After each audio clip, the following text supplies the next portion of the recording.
আমি নবনীর সেবা করি। ওমা প্রতিদিনই যেমন বসতে যায় আর বসতে যাবে বলে শেষে এমন সময় মাতা রোহিণী এসে বললি, ও যশোদী, প্রতিদিন গোপালের সঙ্গে যায় আমার বলরাম, কিন্তু আজ আমার বলরাম যাবে না। কেন যাবে না? আজ বলরামের জন্মদিন, তাই আজ বলরাম যাবে না।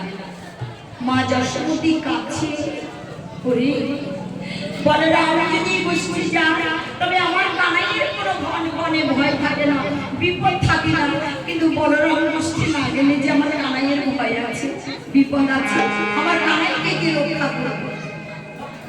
কৃষ্ণ চিন্তা করলেন, ও বাবা সব লীলা তো দাদা বলরামের সামনে করা যায় না, তাই গোবিন্দ আমার চাকুরানি করে বলেন, মা তুমি কেঁদো না, এই দেখো আমার শ্রীরাম সুরাম রাম বসুরাম সমান কিনি আমার সকল রাখালগণ আছে, মা তুমি আদেশ করো, আমি সকল রাখালগণকে নিয়ে আমি গোষ্ঠ গোচারণে যাব।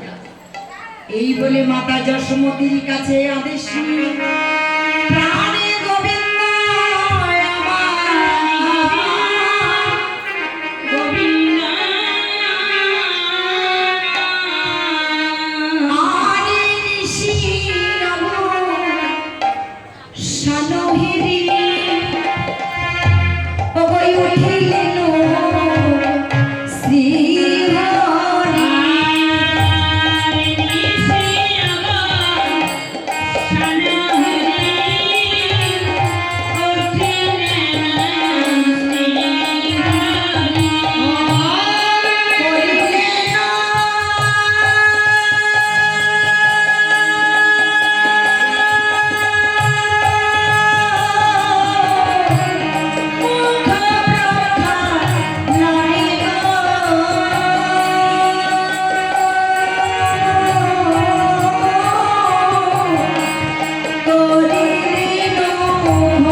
মাতা যশোমতী কাঁদছেন, বলরাম সঙ্গে না গেলে অগাসর বগাসর পুতনা রাক্ষসী ধেনু আসে, কত কিছু আসে আমার কৃষ্ণকে মারার জন্য।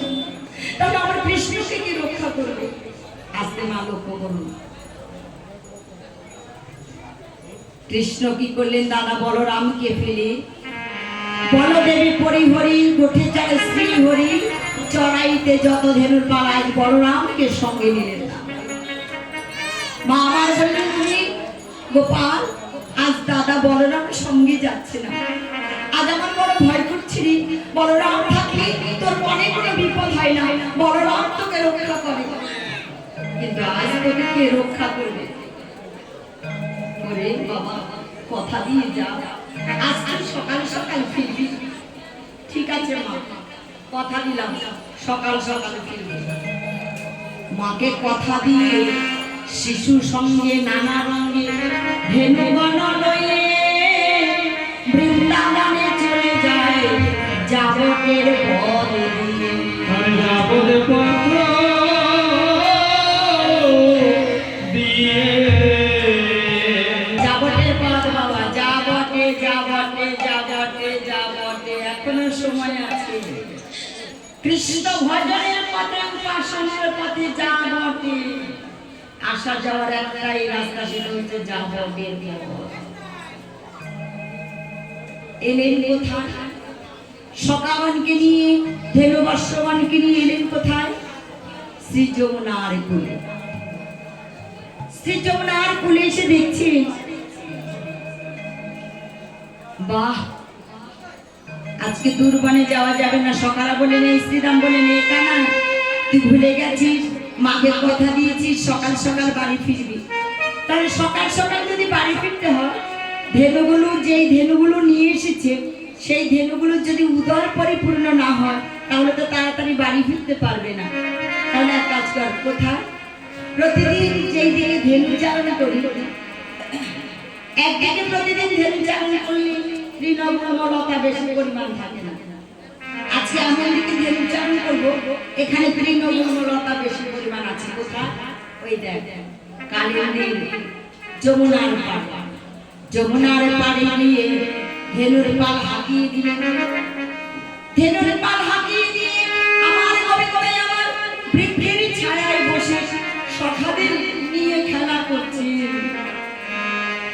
এলেন কোথায়? কালিন্দীর কালিয়া, কালিন্দীর ওই একদহে একদহে কালিও নামে তাহার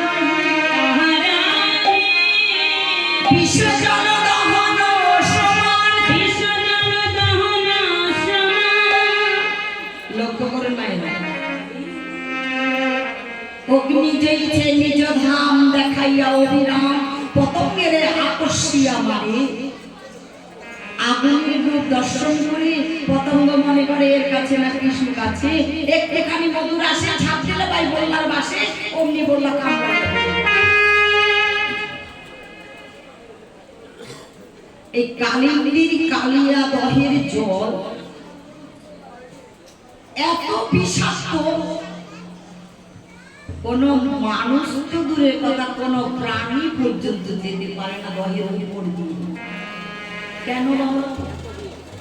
এই বৃন্দাবন 84 কোষ বৃন্দাবনের মাঝে কোথাও কিন্তু কালিও থাকতে পারে না, যেখানে যাবে সেখানে গরুরের ভয় আছে।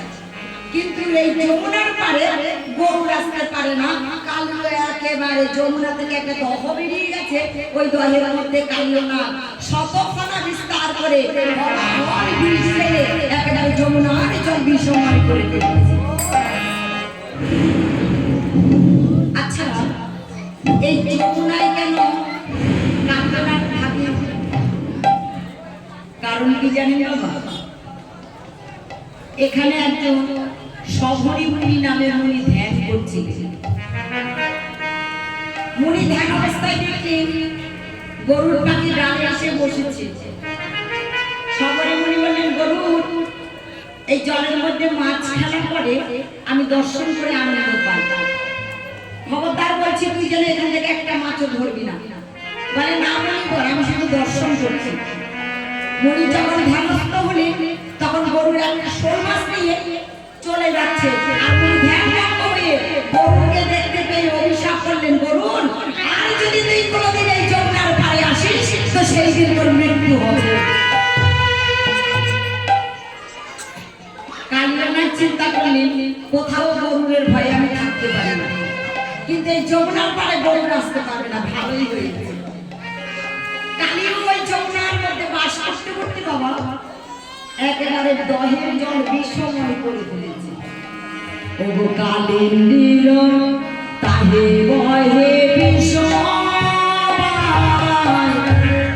কোন পক্ষী যদি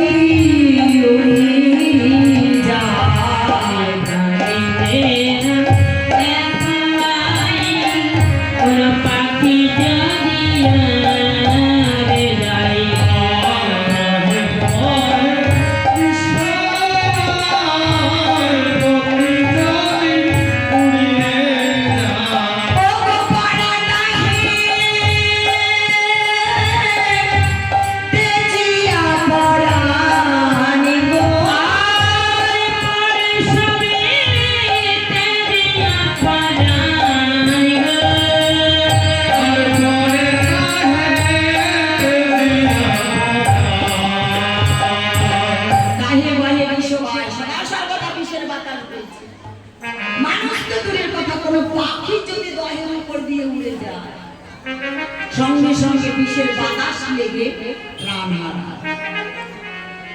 দেখো বিষয় উঠছে জলে, কোন প্রাণী যদি যায়,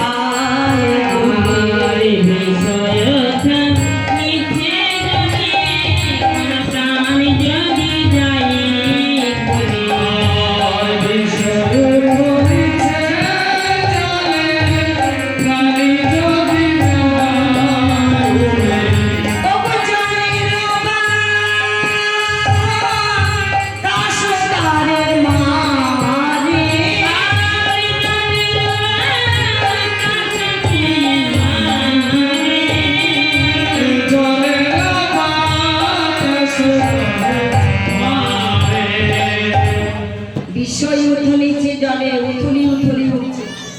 কোন প্রাণী যদি যায়,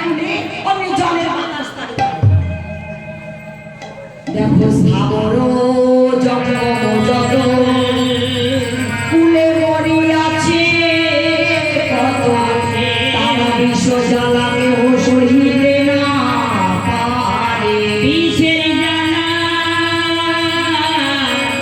তারা কেউ সহিতে না পারে। কালিন্দীর তীরস্থ যত বৃক্ষ লতা ঘাস গাছপালা বড় বড় বৃক্ষ সবাই বিষের তেজে মরে গেছে, কেউ বেঁচে নেই। কিন্তু কালিন্দীর তীরে একটি বৃক্ষ দাঁড়িয়ে আছে, সে কে? কেলি কদম্ব বৃক্ষ। আচ্ছা, যদি বিষের তেজে সবাই একে একে মরে যায়, তাহলে কেলি কদম্ব বৃক্ষটি বললেন না কেন গো মা? এর গায়ে কি বিষ লেগেছে, কিন্তু মরেনি। কেন মরেনি? আশ্রয় হলো ইয়া ভাজে তাই কৃষ্ণ নাহি তাই অর্জুন মরে অকাল। তাহলে এই কেলি কদম্ব বৃক্ষটি কাকে আশ্রয় করেছিল, যার জন্য তার মৃত্যু হলো না? দেখবেন কচ্ছপ মুনি ত্রয়োদশ ভার্যা, বড় রানী কদ্দু আর ছোট রানী বিনোদা। কদ্দুরির গর্ভজাত সন্তান হলেন ৬০,০০০ সর্প, আর বিনোদার গর্ভজাত সন্তান হলেন গরুড়ের অরুণ। গরুড় আর অরুণ যখন বড় হয়েছে, দেখতে পেলেন তাদের মাকে দিয়ে বড় মা দাসত্ব করে দিচ্ছে। বড় ভাইয়ের কাছে গিয়ে জিজ্ঞাসা করলেন, বড় মা বলো না কি করলে আমার মায়ের দাসত্ব মোচন হবে? বলে, শোন, স্বর্গে দেবতাদের সভায় সুধার ভাণ্ড আছে, যদি তুই আমার সুধার ভাণ্ড এনে দিতে পারিস, তাহলে আমি তোর মায়ের দাসত্ব মোচন করে দেব। গরুর পাখি হচ্ছে বাবা নারায়ণের বাবা, যখন তখন স্বর্গে যেতে পারে। গরুর পাখি স্বর্গে গিয়ে ওই দেবতাদের সভা থেকে সুধার ভাণ্ড নিয়ে এই কদম্ব বৃক্ষের উপরে বসেছিলেন। লক্ষ্য করুন মায়ের সুধা গেলে কি হয় বাবা? অমর হয়ে যাবে। তাহলে কেলি কদম্ব বৃক্ষটি তো সুধা খায়নি, শুধু সুধার হাড়িটা ভাণ্ডটা ওই বৃক্ষের উপরে রেখেছিল। তাতে কি কেলি কদম্ব বৃক্ষ অমরত্ব লাভ করেছে? না, এই বৃক্ষটি বৃক্ষকুলে জন্ম পেয়েছে গরুর পাখি হচ্ছেন মহাবৈষ্ণব। বৈষ্ণবের চরণ ধুলি মস্তকে পেয়ে মনে মনে কামনা করছে, প্রভু তুমি বলেছো আমা হইতে নাম করো, নাম হইতে ভক্ত বলো। যদি ভক্তির কৃপা হয় তবে নাকি ভগবানের কৃপা হয়।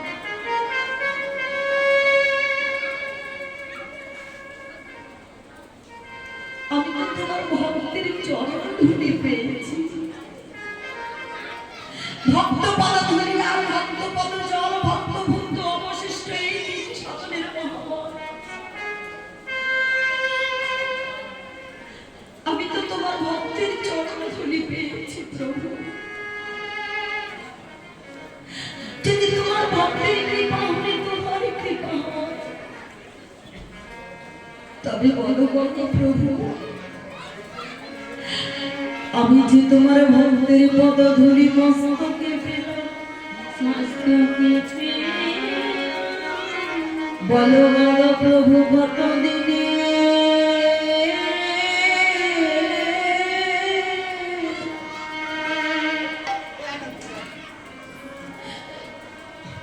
তোমার রাঙা চরণ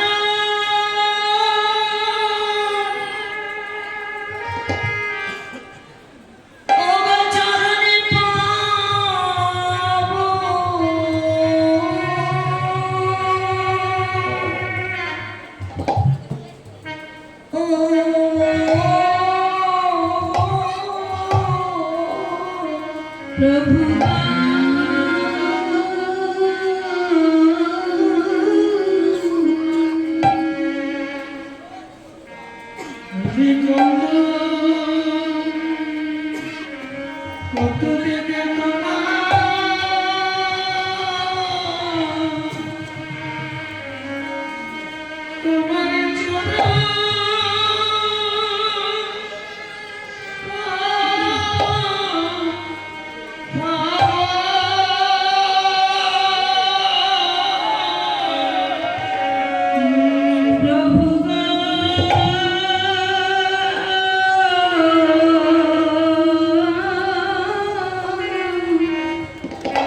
বলো বলো কত দিনে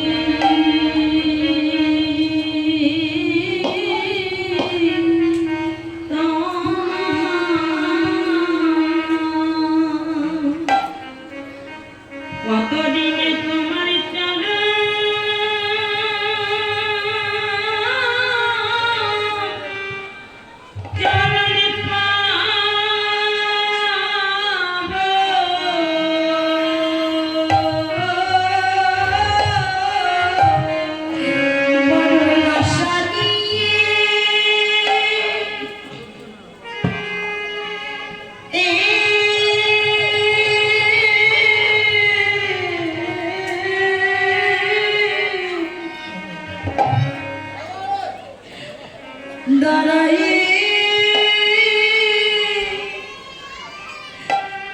দাঁড়াই আছে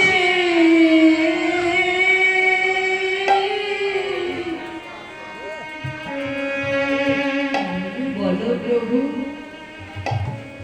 আমি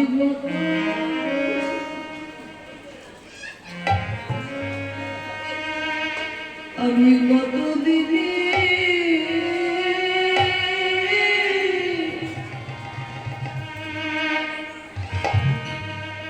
তোমার রাঙা চরণ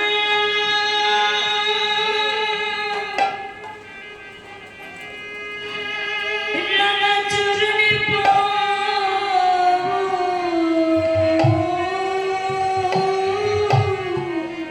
বড় আশা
মানব করে জন্ম পেয়ে কামনা করলাম শুধু কি বিষয়ে, ধন দাও, জন দাও, পুত্র দাও, কন্যা দাও, বিষয় দাও, অর্থ দাও, বাড়ি দাও, গাড়ি দাও, শুধু আত্মসুখের চিন্তা করলাম, আত্মসুখের কামনা করলাম। আর একটি বৃক্ষ বলে জন্ম পেয়েছি, বৃক্ষ বলে জন্ম পেয়ে তার শুধু কামনা প্রভু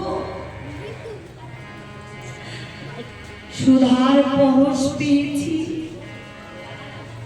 আর তোমার ভক্তের চরণ পেয়েছি। বৈষ্ণবের শাস্ত্র মহাজনে বললেন, বৈষ্ণবের বশ কৃষ্ণ সর্বশাস্ত্রে কয়, এসব জাতিয়া মহ বৈষ্ণব আশ্রয়। বৈষ্ণবের বশ ভগবান, গরুর পাখি হলেন মহাবৈষ্ণব। ওই বৈষ্ণবের পদ ধরে মস্তকে পেয়ে মনে মনে কামনা করছে, প্রভু তোমার রাঙা চরণ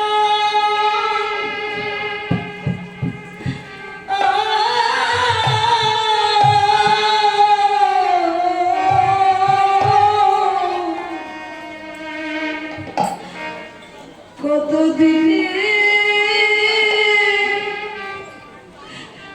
দিনে পাবো,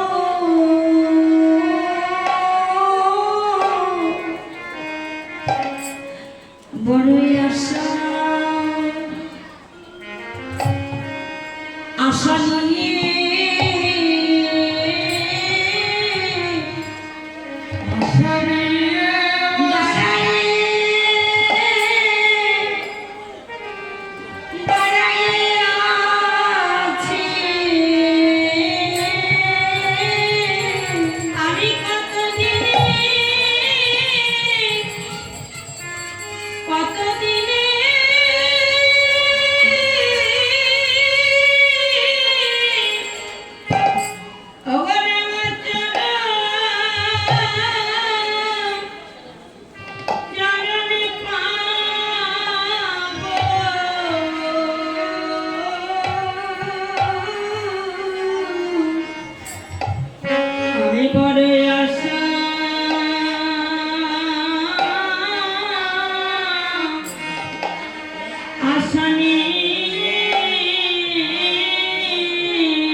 গোবিন্দ বলেন ভক্তাদিনী ভগবান,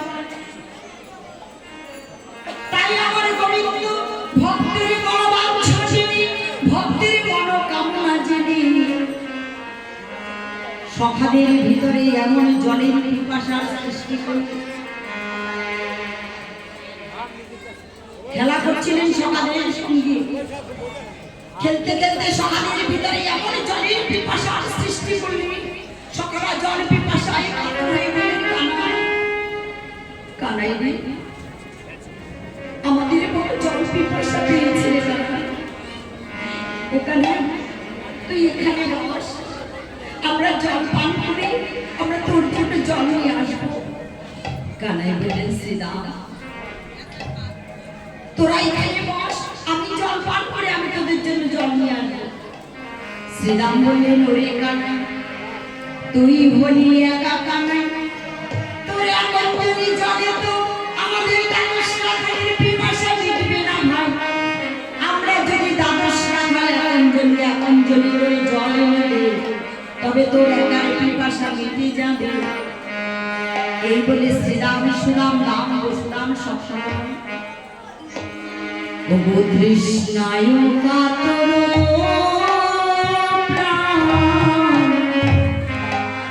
ওগো শ্রীরামারি সখা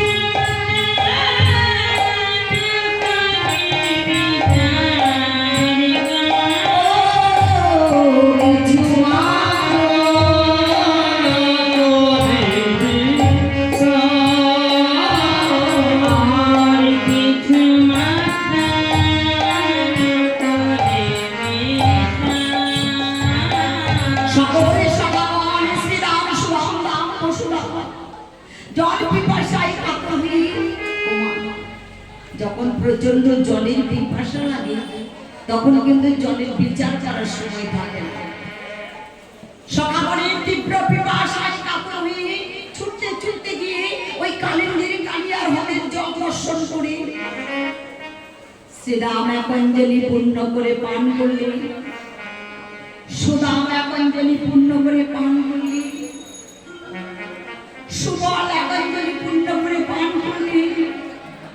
সকলে সখাগণ অঞ্জলি পূর্ণ করে জল পান করে দেখি পান করার সাথে সাথে দেখতে পেলেন আস্তে আস্তে যেন তাদের নয়নে অন্ধকার ঘনিয়ে আসছে। তারা যেন আর নয়নে দেখতে পায় না। শ্রীরাম সুদাম আদি সখাগণ ওই তারা তো জানে না এটা বিশ্বজল, তারা কৃষ্ণা মিটাবার জন্য জল পান করেছে, কিন্তু এটা বিশ্বজল তারা তো জানে না। জল পান করার সঙ্গে সঙ্গে যখন আস্তে আস্তে তাদের নয়নে অন্ধকার ঘনিয়ে আসছে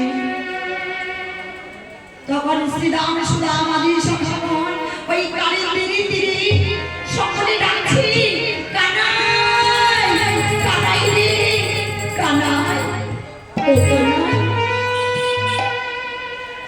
কানাই আমরা বড় ভাগ্যবান রে কানাই, আমরা বড় ভাগ্যবান কেন জানিস? কারণ আমরা প্রতিদিন তুই প্রতিদিন তোর সঙ্গ করেছি, কিন্তু কানাই রে আজ তুই আমাদের মৃত্যুর দিন, আজকে তুই আমাদের সামনে আমাদের মৃত্যুকালে একবার এসে দেখা দিবি না, আমাদের মৃত্যুকালে আজ এসে একবারে দেখা দিবি। কানাই তোর চাঁদ বদলে দর্শন করে যেন আমরা মরতে পারি, মরিতে পারি। সকলের সখা করে কানাই কানাই কানাই বলিতে বলিতে ওই কালিন্দির তীরে একে একে সকলে মৃত্যুর কোলে ঢুলে পড়লে। ও বাবা, মৃত্যুকালে বাবা সকলের কিন্তু গোবিন্দ চরণ স্মরণ থাকে না। মৃত্যুকালে সকলের গোবিন্দ চরণ স্মরণ থাকে না, কিন্তু শ্রীরামের মৃত্যুকালে স্মরণ করে আছে আমার গোবিন্দের চরণ দুখানি। একদিন যখনই গোবিন্দ গোষ্ঠ গমনকালে শ্রীরাম চরণে নুপুর পড়াতে যাচ্ছে, শ্রীরাম চরণে নুপুর পড়াতে গিয়ে দেখলেন সকলে সখাগণের নাম আছে কিন্তু শ্রীরামের নাম নেই। শ্রীরাম অভিমান বশত কানাইয়ের চরণকে ঠেলে দিয়ে বলেছিল, কানাই তুই তার বলে তোর চরণে সবাইকে রাখলি, আর তুই আমাকে দান বলে তোর চরণে রাখলি না। কানাই যেই চরণে তুই আমাকে দান বলে রাখলি না, আমি তুই সেই চরণে নুপুর পরাবো না। গোবিন্দ বললেন শ্রীরাম কে বলেছে তোকে আমি চরণে রাখিনি? আয় ভাই দেখে যাও, আমার বাম চরণটি চেয়ে দেয়। সেই বাম চরণে চেয়ে দেখলেই একা শুধু শ্রীরামের নাম। সেই দিন থেকে শ্রীরামের বড় আনন্দ ওরে কানাই রে, আমি তোর কাছে আর কিছু চাই না ভাই, আমার আর তোর কাছে কিছু চাওয়া নেই রে কানাই। আজ মৃত্যুকালে কালের তীরে ওই ধুলার মাঝে কানাইয়ের চরণটি অঙ্কন করলে, কানাইয়ের চরণটি অঙ্কন করি দেহ থেকে প্রাণটি চলে যাচ্ছে তো কানাইয়ের যুগল চরণ জড়িয়ে ধরে বললেন, কানাই কানা তুই যেন আমায় এই জন্মে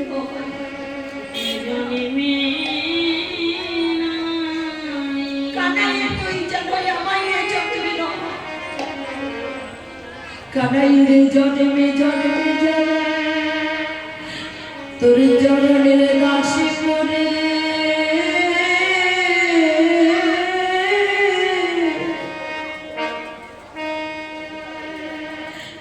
চরণের দাসী করে রাখি,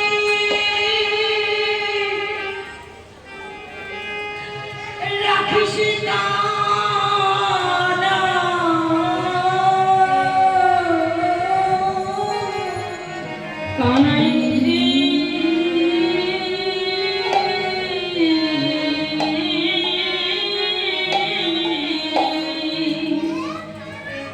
তোর চরণে দাসী করি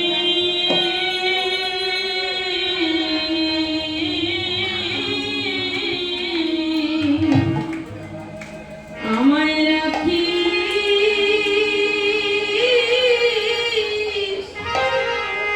রাখিস না রাখিস না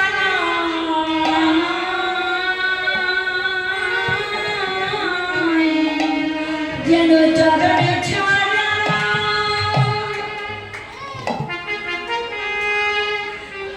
চরণে ছাড়া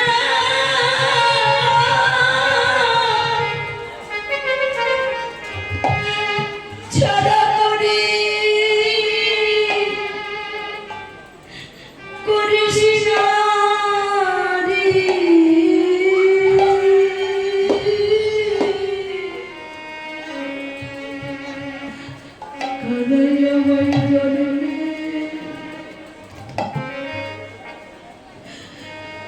জন্মে জন্মে তোর দাসী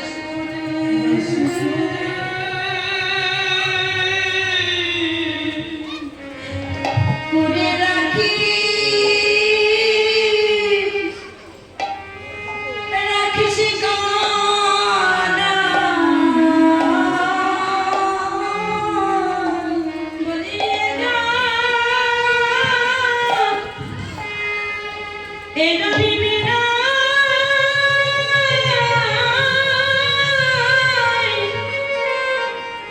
প্রতি জন্মে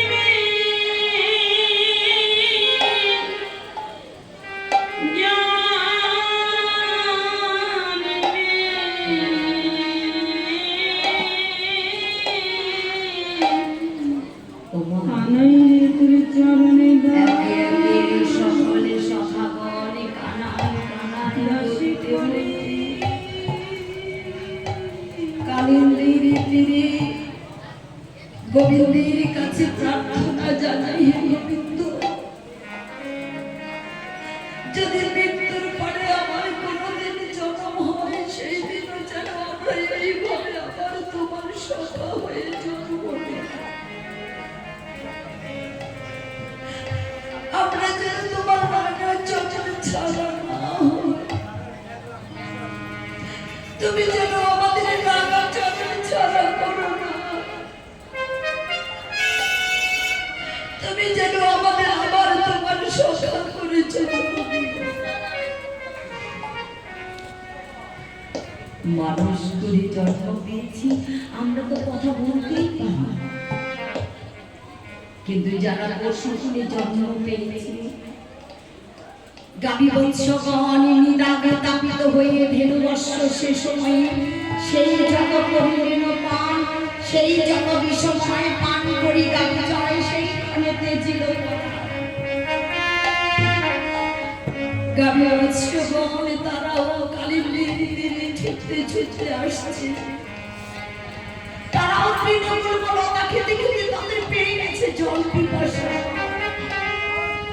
তাই তারাও কালীর তীরে এসে হাম্বা হাম্বা রব করতে করতে তারা ওই বিষ জল পান করলেন।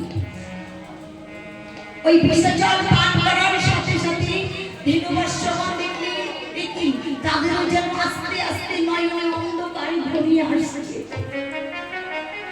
চতুর্দিকে আস্তে আস্তে নয়নে অন্ধকার দেখে সখাগণে ওমা ওই গাভী বৎসগণ আমার গোবিন্দের কাছে নিবেদন করছে।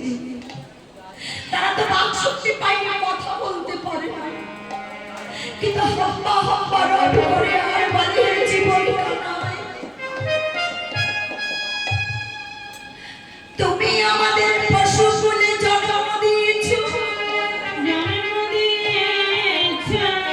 কিন্তু আমরা পশু কুলে জন্ম পেলেও আমরা বড় ভাগ্যবান। কেন জানো? কারণ আমরা পশু কুলে জন্ম পেয়ে আমরা যে নিতই নিতই গোবিন্দ সঙ্গ পেয়েছি, গোবিন্দ সঙ্গ পেয়েছি।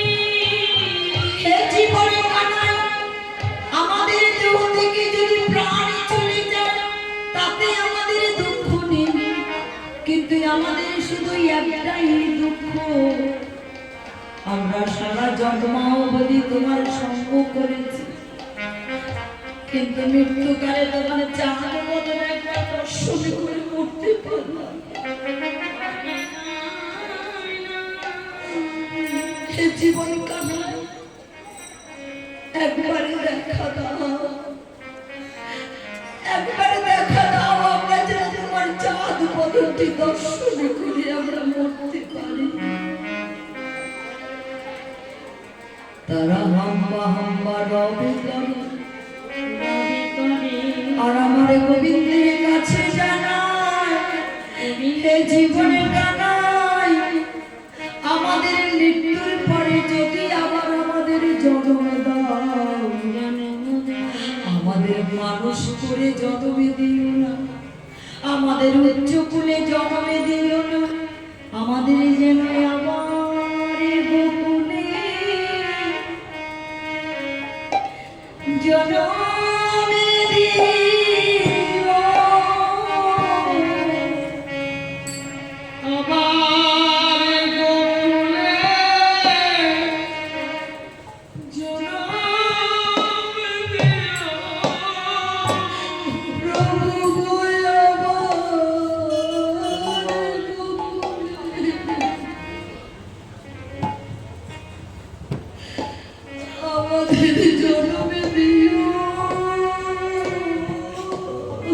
প্রভু আমার গোকুলে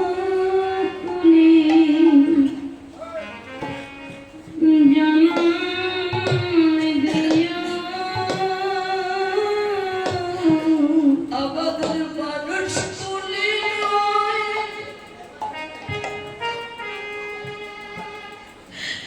এই পশু কুলে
আমাদের জানা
কিন্তু আমার রাঙা চরণ ছাড়া যেন করুণা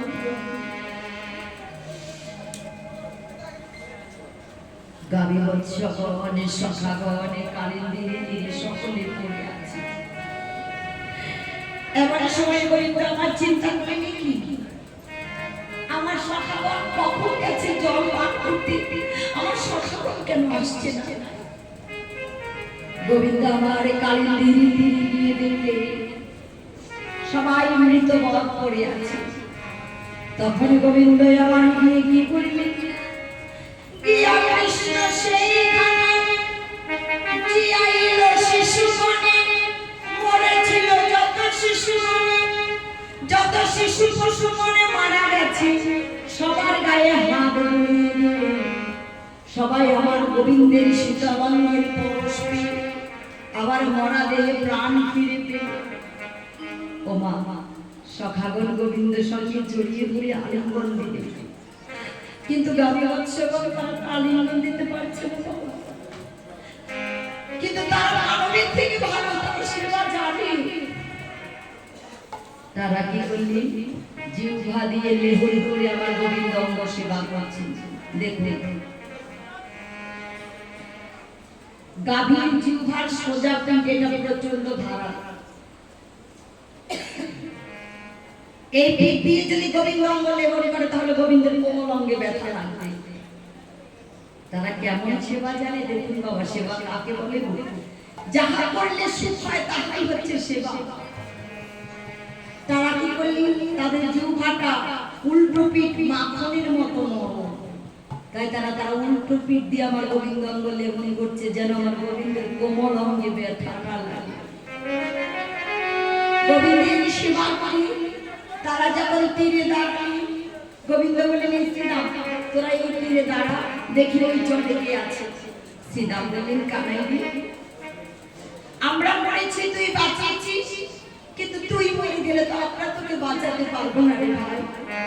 তুই মরা বাঁচার সন্ধান জানিস, মরলে বাঁচাতে পারিস, কিন্তু তুই মরে গেলে আমরা তোকে বাঁচাতে পারবো না। করি কানা তুই এই বিশ্ব জলে নামিস না ভাই।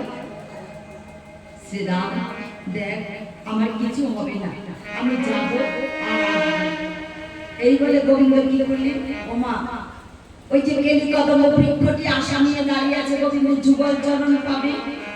গোবিন্দ তো তীর থেকে জলে ঝাঁপ দিতে পারতেন বাবা, তা না করে এক লাফ দিয়ে কেলি কদম বৃক্ষের ভক্তাধীন ভগবান ভক্তের মনোবাঞ্ছা পূরণার্থী কি করলেন, দেখেছ দু নম্বর দুষ্ট সর্ববিনাশ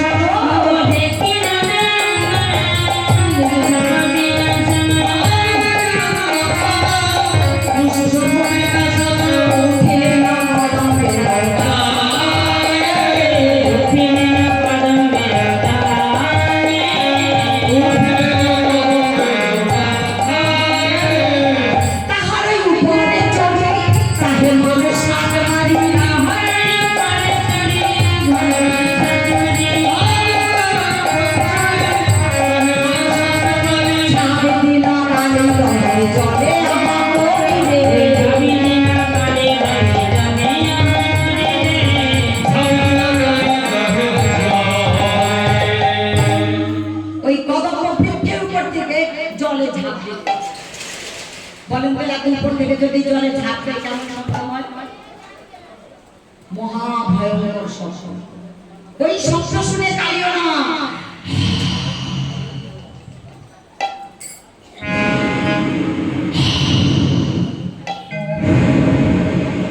গর্জন গর্জন করছেন, তুই আমায় খাবি নাকি, আমায় ধরবি নাকি? বাবা তোর এত তেজ, তুই আমায় ধরবি আমায় খাবি? কালিও খাচ্ছেন, আমার বিসর্জন পান করে কতজন মরে গেছে, একটা সামান্য বালো এই জ্ঞান মারতে।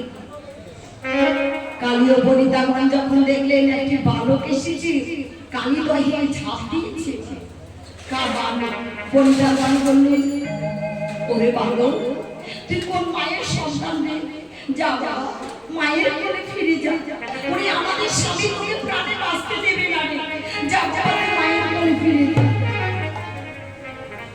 আর বলিত বলে নেই কাইলো, তুই কি আমায় খাবি?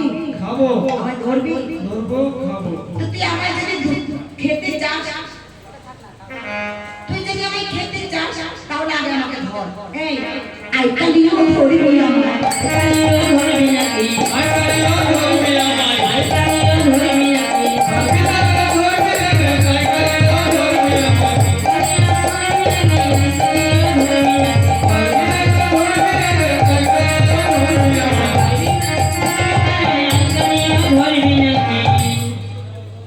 একদিকে ধরতে যাচ্ছি, অন্যদিকে পানি যাচ্ছে। কালিয়ে খাচ্ছে সামান্য একটা বালু, আর একদিকে যখন কালিয়ে ধরতে যাচ্ছে, অন্যদিকে গোবিন্দ পালিয়ে যাচ্ছে। দেখুন বাবা, কেউ কাউকে যখন ধরতে যায়, মারতে যায়, মারতে যখন না পারে তখন কি হয়, রাগ দ্বিগুণ বেড়ে যায়। কালিয়ের রাগ দ্বিগুণ বেড়ে গেছে। কালিও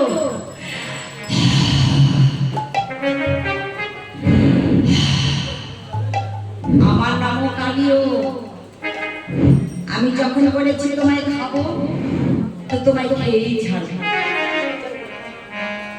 ও মা, তোমায় যখন বলেছি খাবো তাহলে তোমায় খেয়েই ছাড়বো। আর গোবিন্দ হচ্ছেন ভক্তাধীন ভগবান, ভক্ত বাঞ্ছা করেছে, তাই ভগবান বাঞ্ছা পূরণার্থে কি করলেন, কালিও যত জোরে জোরে নিঃশ্বাস ছাড়ে গোবিন্দ তত লঘু হয়ে যায়, যত জোরে জোরে নিঃশ্বাস ছাড়ে তত গোবিন্দ লঘু হয়ে যায়। ছোট হতে হতে কালিয়ানার জন্য হাঁ করেছে, অতি গোবিন্দ পেটে ঢুকে পড়ে। এইদিকে শ্রীরাম সুদাম সখাগণ দাঁড়িয়ে দাঁড়িয়ে দেখলেন এতক্ষণ জলের মাঝে আমাদের কানাইকে দেখা গেছে, কিন্তু এখন তো আর আমাদের কানাইকে দেখা যায় না। তাই শ্রীরাম সুদাম আদি সখাগণ ওই কালী ধীরে ধীরে দাঁড়িয়ে দাঁড়িয়ে কাঁদছে। ওগো ফুকারি শ্রী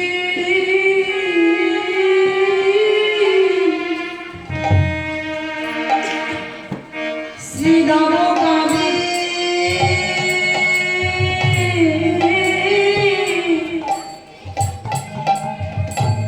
আর কেহ স্থির নাহি বাঁধিবে।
আমরা ঘর থেকে এসেছি কানাইকে নিয়ে, কিন্তু কানাই যদি বিসর্জনে পান করে ওই বিসর্জনে প্রাণ ত্যাগ করে, তাহলে আমরা কি নিয়ে ঘরে যাব? মা যশোদাকে কি বলবো? ও মা, আপনারা বলুন তো, বিদেশে বিপাকে যদি কারো পুত্র মারা যায়, পশু পাখি না জানিলে আগে জানে মা। মায়ের নারীর সঙ্গে সন্তানের নারীর একটা কেউ জানার আগে মায়ের অন্তরে আগেই সাড়া দেয় যে পুত্রের কোনো বিপদ হয়েছে। মার ঘরে বসে দেখলেন দিবসে আধারে গোকুল নগর সহারে কাঁপয়ে কহি ও গরুধীর বড়ি ঘেরাইতে সবাই হেরায়ে আর বলরাম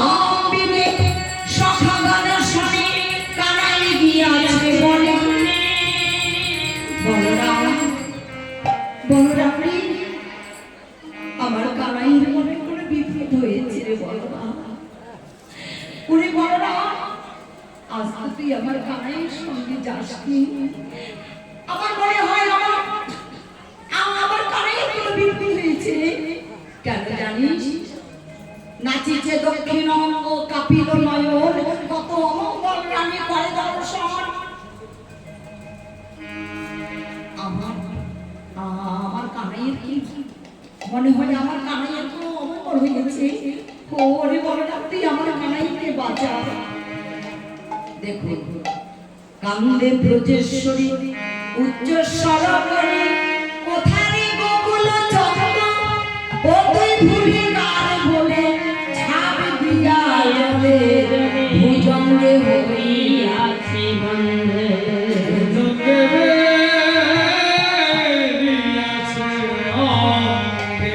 ওরে বিধাতা, আমার পুত্র ছিল না এতদিন, আমি তো পুত্রবিহীন মন্দিরে একা একা ভালোই ছিলাম রে। তবে হে বিধাতা, কেন তুমি আমায় পুত্র দিলে? দিয়ে কেন আমার পুত্রকে আমার কাছ থেকে কেড়ে নিলে? মা আমার বিধাতাকে ধিক্কার দিয়ে বললে, ও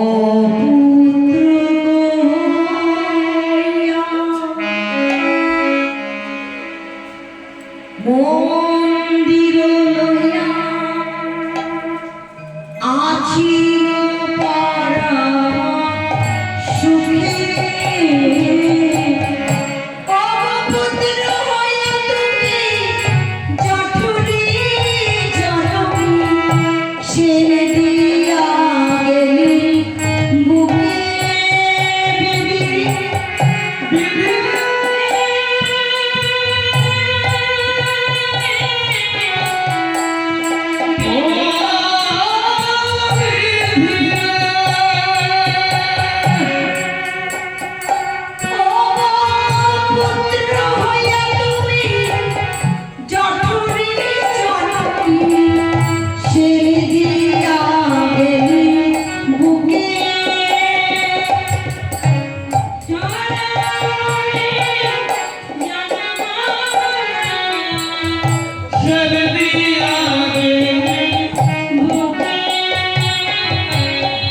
নানা বিধি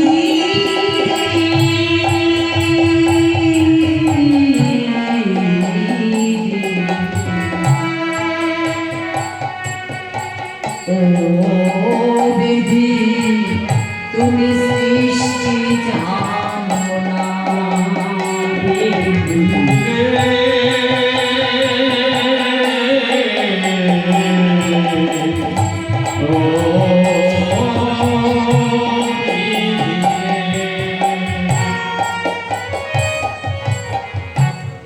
নিদারুণ বিধি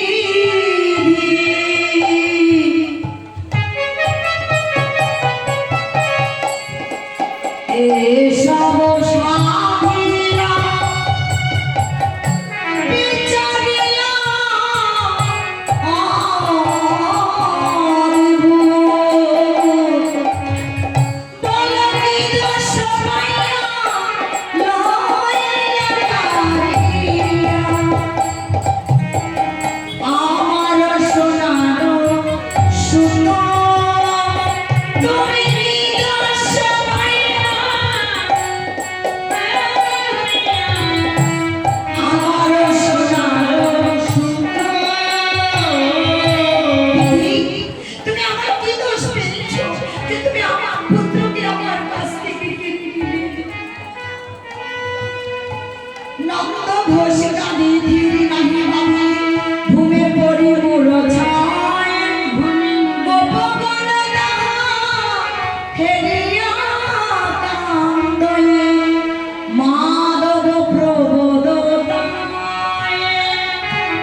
সকলেই যদি গড়াগড়ি দিয়ে কাঁদে তাহলে গোপালকে বাঁচাবে কি করে?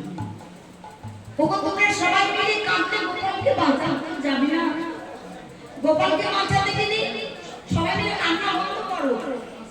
তখন সবাই মিলে কি করবে? ব্রজবাসী মিলে যুক্তি করে সার কৃষ্ণ অন্বেষণে যায় বনের মাঝার। বনের মধ্যে গেলে বৃন্দাবনের আবাল বনিতা বৃদ্ধ সকলে চলিল একে একে আচ্ছা সবাই গিয়ে বনের মধ্যে গোপালকে খুঁজলেন, কোথাও পেলেন না। কোন বনে গোপাল গেছে এটা তো কেউ জানে না। তাই সবাই খুঁজে করে কোথাও কৃষ্ণকে পেলেন না। তখন মাতা যশোমতী কি করলেন, দেখলেন যে পথে রাখাল গানে করেছে গমন,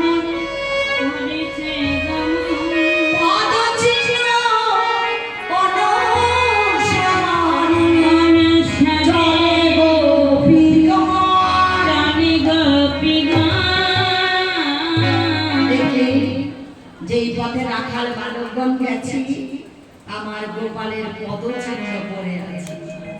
মাতা যশোমতী গোপীগণ সেই পদচিহ্ন অনুসারী গেলেন কোথায়?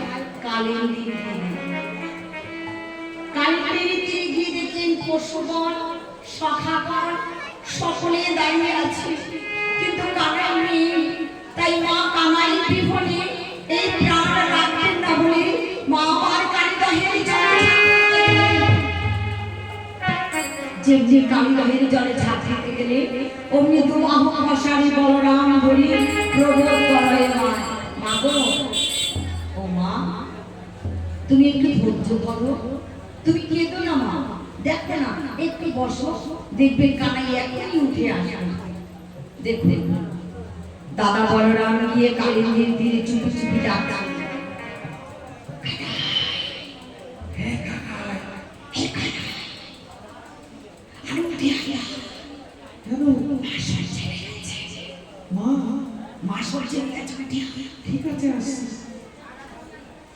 মা জানে দাদা বলরাম যে জানে আমি তো মাকে বুঝতে দেয়নি, তাই চুপি চুপি গিয়ে কানে কানে আছে। আর দেখুন মায়েরা এতক্ষণ বলরাম ছিল না, মানে শক্তি ছিল না, আর এখন বলরাম রেখেছে শক্তি পেয়েছে কিনা। কালিয়া নাগের পেটের ভিতরে এইবার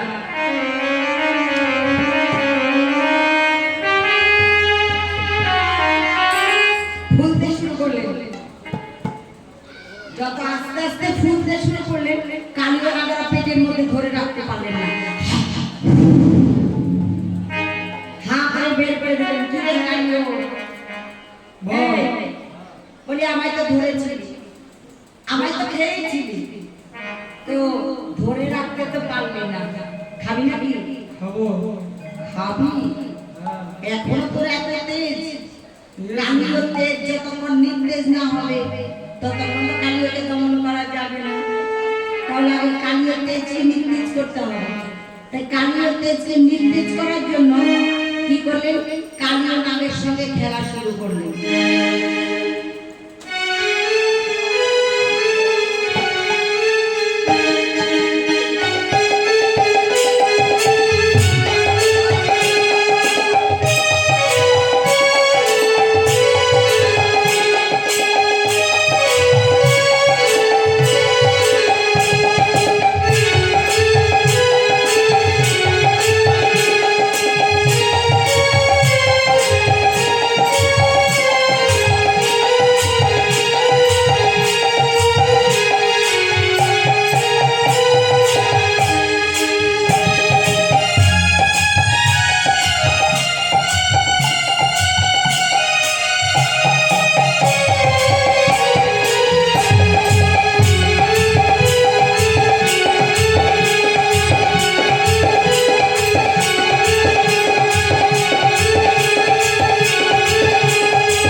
গোবিন্দের আমার বিশ্বকর ভাব,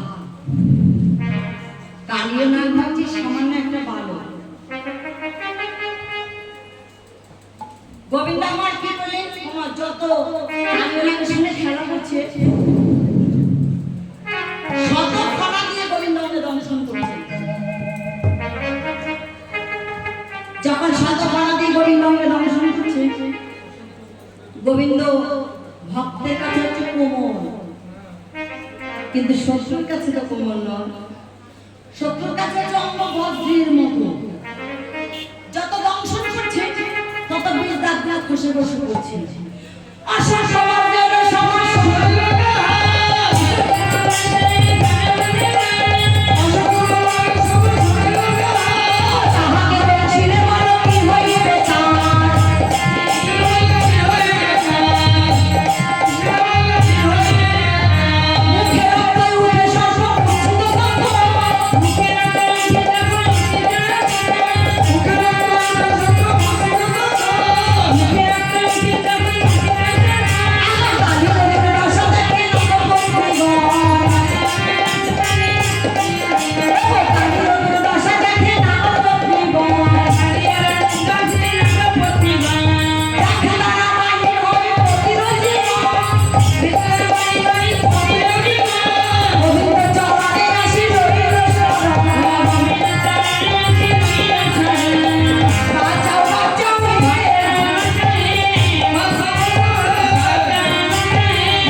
গোবিন্দের আমার বিশ্বম্বর ভাব কালীয় নাম যখন শতকরা দিয়ে দংশন করছে গোবিন্দ রানীর বস্ত্রের মতো করেছে আর বীজনাথ গুলো বসে বসে পড়ছে মুখে হলা হলা রক্ত উঠতে শুরু করেছে কালীয় বলে তখন দেখলেন হায় হায় আমাদের স্বামীর জীবন তো বাহির হয়ে চলে যায় কিন্তু আমাদের স্বামীর জীবন রক্ষা করতে হবে কালী বলে তখন ছুটতে ছুটতে এসে আমার গোবিন্দের চরণে ধরে বললেন ও হে দেব সর্বাধার জীবের কল্যাণ ও গো পতি রে বাঁচাও তুমি ও হে ভগবান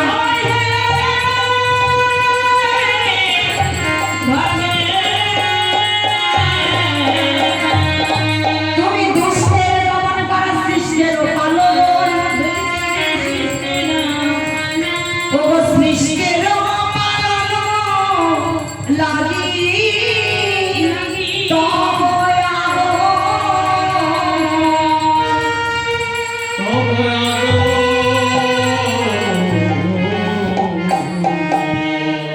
শ্রীমদ্ ভগবদ গীতায় আমার গোবিন্দ নিজ মুখে বলেছেন যদা যদা হি ধর্মস্য গ্লানি ভাবতি ভারত অভ্যুত্থানম ধর্মস্য তদাত্মানম সৃজাম্যহম পরিত্রাণায় সাধুনাং বিনাশায় চ দুষ্কৃতাম ধর্ম সংস্থাপনার্থায় সংগ্রামামি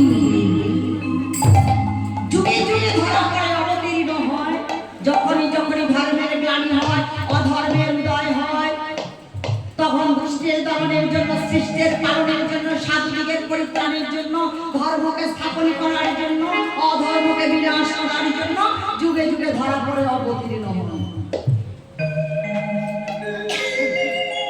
কালিয়া বনিতাগণ বললেন হে গোবিন্দ তুমি তো দুষ্টের দমন করো তুমি তো সৃষ্টির পালন করো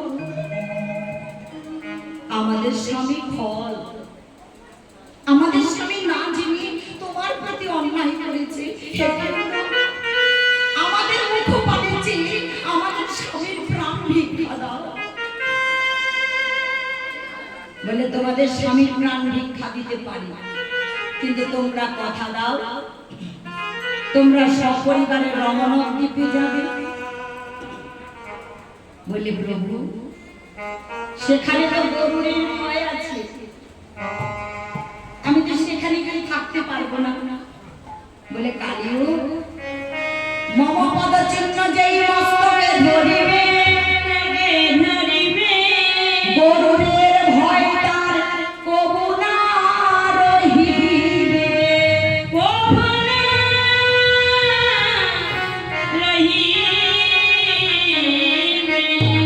আমার চরণ যে মস্তকে ধারণ করবে তার গরুরের ভয় থাকবে না কালিও গরুরি যখন তোমায় ভক্ষণে করিতে আসবে তুমি কি করবে জানো তুমি মাথা নত করে দেখাইও নত করে দেখাইও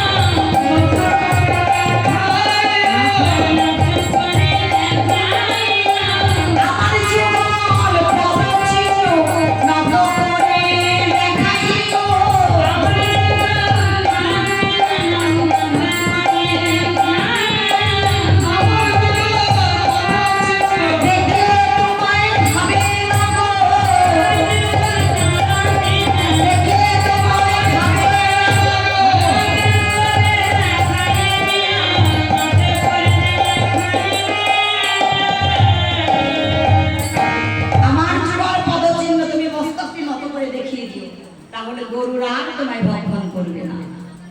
বৈষ্ণব মহাজন বললেন এই কালী হচ্ছে ফল, ফল ফুলে জন্ম পেয়ে এমন কি স্বীকৃতি করেছে গো, যার জন্য আমার গোবিন্দের যুগল চরণ মস্তকে পেলেন। ও মা, ভক্ত না হলে কি গোবিন্দের যুগল চরণ মস্তকে পায় গো? কেন পেয়েছে? এই কালী ছিল শ্রীমৎ ভাগবত বললেন কুশীনগরের বিষদর্ভী রাজা। বৈষ্ণব অপরাধের ফলে রাজা হয়েছে সুর ব্যথা, কেউ ভালো করতে পারলেন না। একজন বৌদ্ধ এসে বললেন শোনো, রাজ সরোবরে হংস আর হংসী থাকে, তুমি যদি হংসের রুটি দিয়ে স্নান করতে পারো তাহলে তোমার সুর ব্যথা ভালো হবে। ব্যাধকে পাঠালেন হংসকে ধরার জন্য। ব্যাধ হংসকে ধরতে গেলেন, কিন্তু ব্যাধের কাছে হংস ধরা দিলেন না। ব্যাধ আড়াল থেকে দেখলেন হংস কার কাছে যায়। দেখলেন একজন বৈষ্ণব প্রসাদ দিয়েছে আর হংস হাত কেটে নিয়েছে। ও, তুমি বৈষ্ণবকে ভালোবাসো তাই না, বৈষ্ণবের প্রসাদ গ্রহণ করো। হংস কি করলেন, ব্যাধ সঙ্গে সঙ্গে বৈষ্ণবের বেশ ধারণ করে হংসকে প্রসাদ দিতে গেলেন। হংসী বললেন স্বামী, স্বামী তুমি ওর কাছে যেও না স্বামী, ও যে ব্যাধ। হংসী, আমি জানি ও ব্যাধ, তবু আমি ওর কাছে যাবো কেন জানো? কারণ ও বৈষ্ণব না হলেও বৈষ্ণবের বেশ তো ধারণ করেছে। যদি বেশের মর্যাদা না দেয় তাহলে যে ভগবানের কাছে অপরাধী হয়ে যাবে। হংস এসে ধরা দিলেন, ব্যাগ ধরে রাজা মশাইয়ের কাছে নিয়ে এলেন। রাজা মশাই, আপনি আমায় ধরে এনেছেন কেন? হংস, তোমার মধ্যে দিয়ে স্নান করবো, আমার সুর ব্যথা ভালো হবে না। মহারাজ, আপনি অপরাধ করেছেন বৈষ্ণবের চরণ। আপনি যদি বৈষ্ণবের চরণ ধন্য জল পান করতে পারেন তাহলে আপনার এই সুর ব্যথা ভালো হবে। পেয়াদাগণকে বলেন যাও, কোথায় বৈষ্ণব আছে বৈষ্ণবের চরণ ধৌত জল নিয়ে এসে। পেয়াদাগণ বৈষ্ণবের চরণ ধৌত জল নিয়ে এসেছেন। দেখুন ভগবান পরীক্ষা করছেন, ভক্তকে কতভাবে পরীক্ষা করা। বৈষ্ণবের চরণ ধৌত জলের মধ্যে পুজ, রক্ত, পোকা দেখে রাজার ভক্তি হলো না, পান করতে পারল না। হংস বললেন মহারাজ আমাকে একটু দিন। হংস পান করলেন, মস্তকে দিলেন। ওই মহারাজ আপনি পান করুন। হংস, অন্দরমহলে আমার রানী আছে, আমি রানীকে নিয়ে একসঙ্গে পান করব। অন্দরমহলে গিয়ে রানীকে বললেন রানী, এই যে চরণভূত জল এটা আমি পান করতে পারবো না রানী। রানী বললেন মহারাজ আপনি পান করতে না পারেন, মস্তকে তো ধারণ করতে পারবেন। তাই রানীর কথায় পান না করে মস্তকে ধারণ করেছিল, সঙ্গে সঙ্গে রাজার সুর ব্যথা ভালো হয়ে গেছে। হংস বললেন মহারাজ আপনি চরণ ধৌত জল পান করেছেন? হ্যাঁ হংস, করেছি। সঙ্গে সঙ্গে হংস বলছে না, মিথ্যে কথা বলছেন। এই ফল স্বভাবের জন্য আমি আপনাকে অভিশাপ করলাম, আগত যুগে আপনি ফল জনিতে কালীয় না হয়ে জন্মগ্রহণ করবেন। হরিস্থানে অপরাধী তারে হইলাম, বৈষ্ণবের স্থানে অপরাধী নাহি গেলেরা।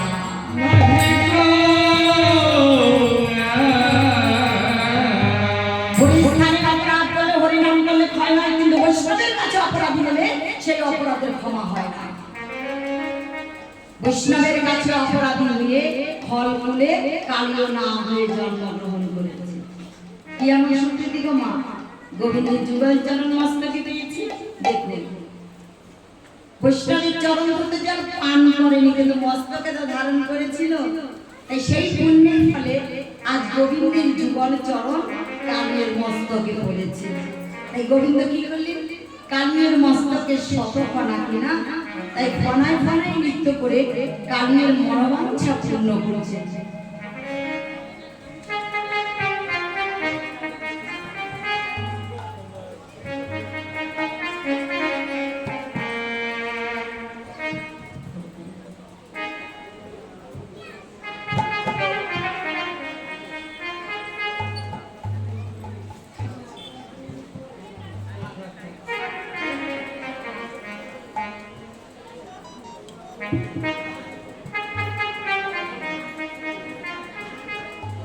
ওমা কালিয়ার ফড়ায় ফড়ায় নৃত্য করে কালিয়ার বাঞ্ছা পূর্ণ করছে। আরে ফড়ায় ও দামনা করি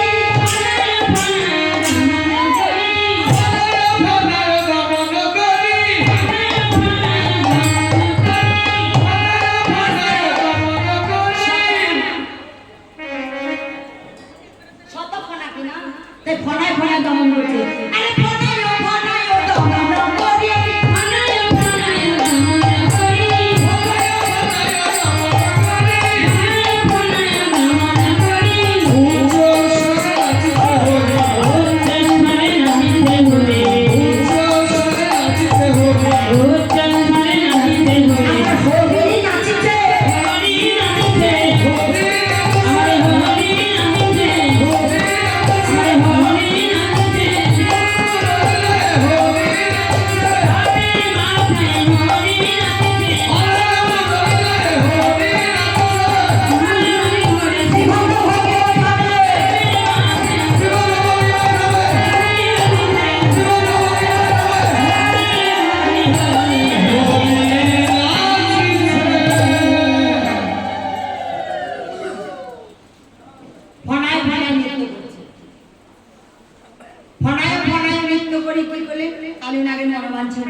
গোবিন্দ বললেন কাঁদিও ওই দেখো তীরে আমার মা আমার জন্য দাঁড়িয়ে আছে, তুমি আমাকে তীরে দিয়ে এসো।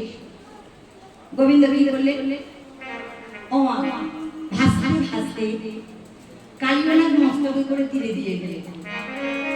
ভাসতে ভাসতে যখন তীরে দিয়ে গেলে মাতা যশোমতী লইল করে লইল গলে মাধব হাসয়ে আনন্দ লোরে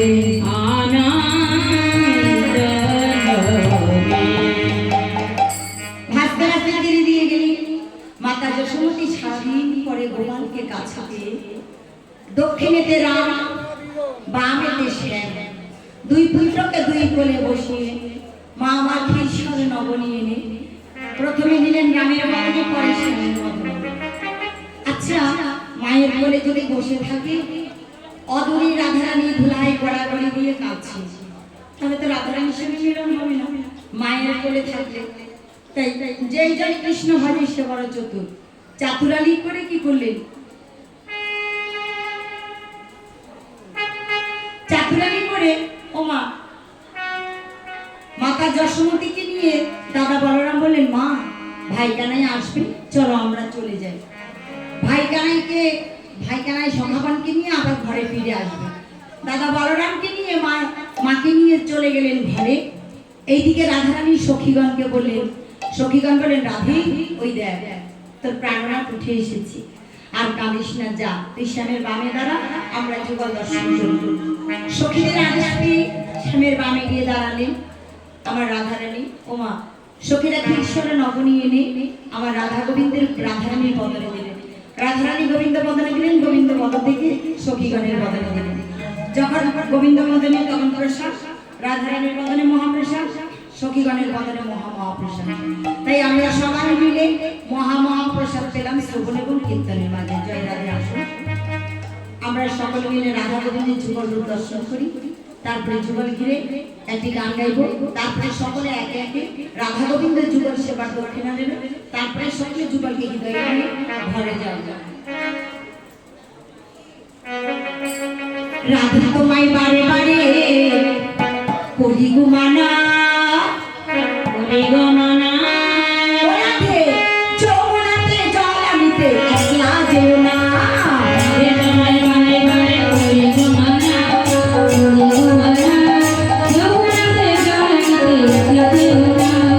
তোমায় বারে বারে করি গো মানা, করি গো মানা, যমুনাতে জল আনিতে একলা যেও না। ও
কৃষ্ণ